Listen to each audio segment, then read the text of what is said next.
Assalamu алейкум. Сиздер Машина Кеч каналын көрүп жатасыздар YouTube'дагы. Биз ошарында Жапалак базарынан видео тартууну улантуудабыз.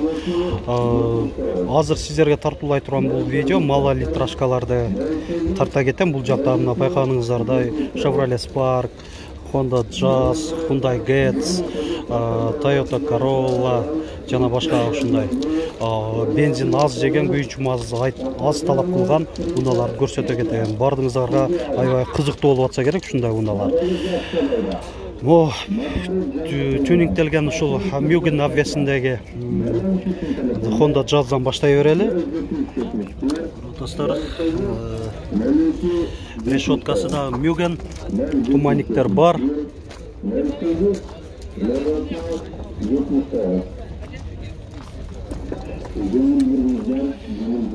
2008 кыймылдаткычтын көлөмү 1.4, коробка вариатор.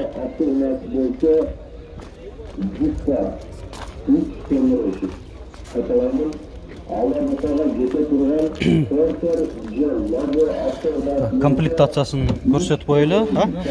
4 айнектен жок, отура берели. Электро көтөргүчтө, электро күзгүлөр, жыйылуу функциясы менен кошо, мультируль, кожа, кожаный руль, так, климат авто функциясы менен бир зоналуу. Пробеги канча болгонун көрсөтүп аткан? Так. Азыр байкап коебуз. 194 000 километр экен. Баасы $8,000, жакшы. Chevrolet Spark 2, арканкы бамперинде канча? 5 партроник датчик экен. Чакка машинага 5 партроник, санар жакшы. Эми канчалык көп болсо ошончолук жакшы да. Так. 3 цилиндр экен да? 3 цилиндрлүү экен.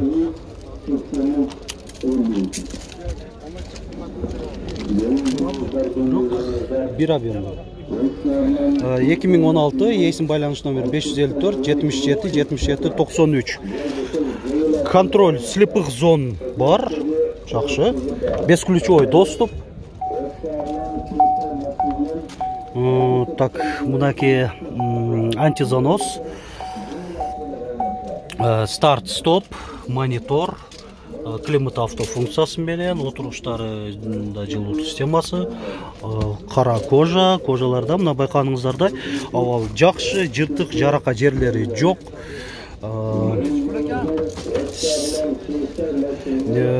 Пробеги 9700, ошончо? Вообще аз го, 3000де келген. Качты айдалбай эле туруптур да. Дөңгөлөктөрү ушундай төртө тең жайкы. Баасы $8,200 болот. Да бир кызык болгон уна мага Suzuki Ignis 2001, кыймылдаткычы көлөмү 1.3, коробка автомат. Мындай караганда кроссовер деп койсок деле болот. Бирок аябай чакан. Салонун көрсөтөйүн. Айдоочуда жана алдыңкы жүргүнчүдө коопсуздук жаздыгы бар. Кондиционер, печка, коробка автомат.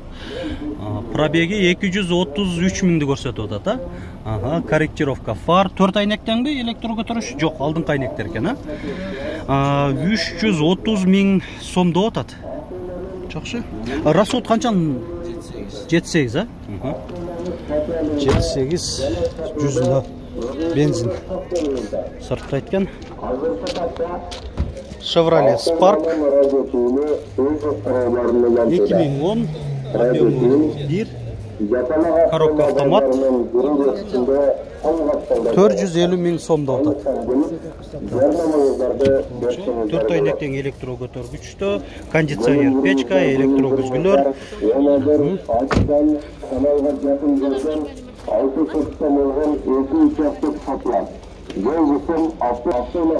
Toyota Yaris 2008 кыймылдаткычтын көлөмү 1 куб 440 000 сом.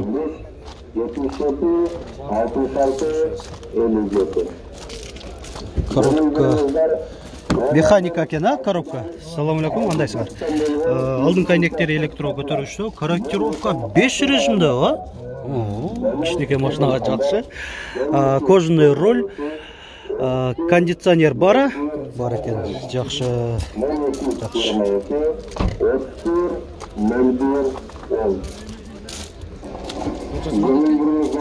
Honda Fit, американец. Туманниктер бар. 2007 жылы чыгарылган, кыймылдаткычтын көлөмү 1.5, коробка автомат, вариатор эмес. Американецтер толук калганда автомат болот. Азыр эсинен баасын сурап коелу. Салам алейкум. Баасы канча болуп атат? 630 деп келишип беребиз. 630 000 келишип беребиз дейт. 4 айнектен электро көтөргүчтө, электро күзгүлөр. Американецтерде мынакей круиз контроль дагы болот. Так, пробеги 133 678 миль. Милди көрсөтөт. 1.6-га көйтүп коесуздар, ошондо километрге чыгып калат, ушул айтылган баягы цифралар. Chevrolet Lacetti. Так, бул жерде азыр баалашып атышат экен, Жакшы. 2007. 350 деп атасыңар силер. Коробка механика. Аларман канчага сурап атасыз?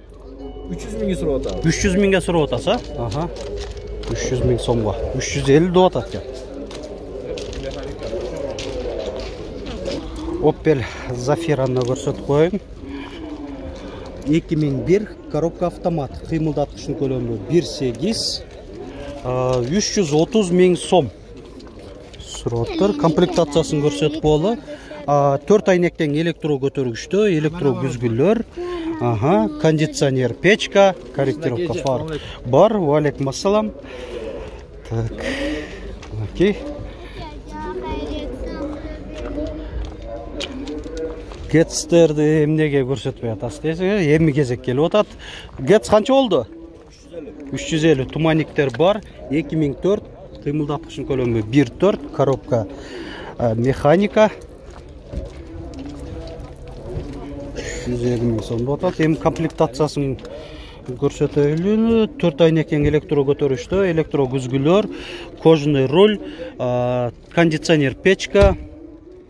Мындай ачык түстөгү оформление болгон салон. Көрүп атасыздар. Жакшы. Hyundai Getz 2003 кыймылдаткычтын көлөмү 1.1, коробка механика, дөңгөлөктөрү жайкы. Бул эки эшиктүү экен да. Не, жабыкпы машинам? Күлүшүнүн жанында эмеспи? Так, мен мындай алып көрсөтүп коер эле. Кондиционер бар экен, Отуруштарында жылытуучу системасы жок экен. Канча деп атасың? 260 000 сом. Сиздер дагы ушул Унаа базарында туруп, биздин канал аркылуу сатып жарыялаңыздар, сатуу мүмкүнчүлүгүңүздөрдү жогорулатасыздар. Биздин каналдан дагы көргөн, сатып алган көрүүчүлөрүбүз аябай көп болуп атат. Биздин байланыш номер жана WhatsApp номер 701 118 118. Мына Hyundai Getz'ти көрсөтө берейин. Рестайлинг 2007 кыймылдаткычтын көлөмү 1.4. Канча болуп атат экен машина? 330 000. Кондиционер, печка, отуруштарында жылытуу системасы, 4 айнектен электро көтөрүштө, электро күзгүлөр жок экен. Эми комплектация жакшы эле. 330 000 деп атасыңар, пробеги 286 000 километр көрсөтүп атат.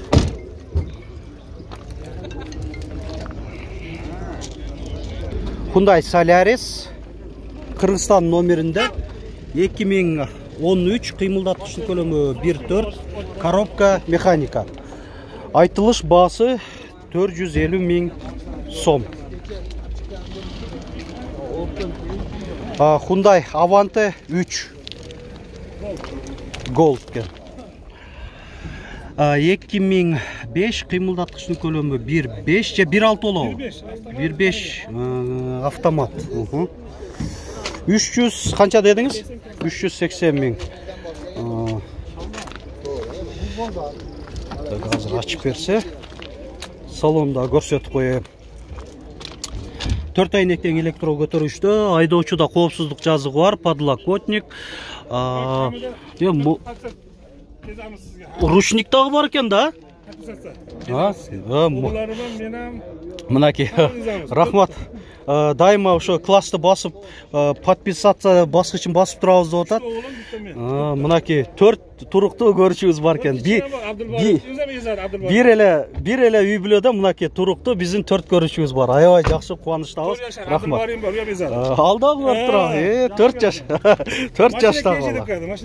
Рахмат. Көрүп туруңуздар. Сиздер үчүн биз дагы тартып турабыз. Болуптур. Болуптур. Рахмат. Дэу Ласетти, жок, Chevrolet Ласетти. 2004 кыймылдаткычтын көлөмү 1.6 универсал. Так. Климаты автофункциясы менен бир зоналуу, мультируль, кожа бар экен рулунда дагы. 4 айнектен электро көтөрүштө, электро күзгүлөр, мына жеринде пышалка. Жакшы. 350 дедиңизби? 350 000 сом. Кайсыл булбу? Дагы бир Ласетти. 2009 кыймылдаткычтын көлөмү 1.6, коробка механика. Кондиционер печка, мультируль. Дагы отуруштарында жылытуу системасы бар экен. Алдыңкы отуруштарда. Басы канча болду? 350 000 сом. Hyundai Avante 4. Avante 4-төр да навестен астында да тартканмын. Ошол видеодон да көрсөңүздөр болот. Канча болуп атат экен басы? 500 000 сом. 2007 коробка механика. Кыймылдаткычтын көлөмү 1.6.